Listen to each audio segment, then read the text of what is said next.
School போறாங்க.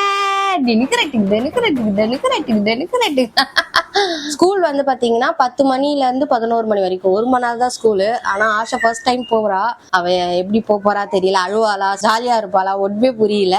இப்பதான் எல்கேஜிக்கே எவ்வளவு புக்ஸ் பாருங்க, கிட்டத்தட்ட 9 சப்ஜெக்ட் வருது. இப்போ வந்து ஆல்மோஸ்ட் டைம் ஆயிடுச்சு, 9-10 ஆயிடுச்சுன்னு நினைக்கிறேன். 10 o'clock வந்து ஸ்கூல்ல இருக்கணும்னு சொல்லியிருக்காங்க. அவளுக்கு ஸ்கூல் பேக்கே லஞ்ச் பேக் தான். இவளுக்கு வந்து இந்த மாதிரி பெரிய பேக்கா கேட்டிருந்தாங்க. ஸ்டீல் வாட்டர் பாட்டில், அதுலயுமே பேர் எழுத சொன்னாங்க. ஆரிஷான்னு பேர் எழுதி அது பிராண்ட் ஆக்கி விட்டேன். ஆஷா கூட்டு போல ஜாலியா. ஓகே, நான் ரெடி ஆயிட்டு வந்துட்டுமா? சொல்லும். நம்ம அம்மா நமக்கு பார்த்து செஞ்சு ஸ்கூலுக்கு அனுப்பும் போதெல்லாம் நமக்கு எதுவும் தெரியாது. இன்னைக்கு நம்ம பாப்பாக்கு செய்யும் போது ரொம்ப எமோஷனலா இருக்கு. என்னதான் சிரிச்ச வீடியோ போட்டாலும் மனசுக்குள்ள ஒரு எமோஷனல் கண்ணீர் வந்துட்டு தான் இருக்கு. உங்களுக்கும் அந்த மாதிரி இருந்திருந்தா கமெண்ட்ல சொல்லுங்க. விளையாடு போய் பாய்னா.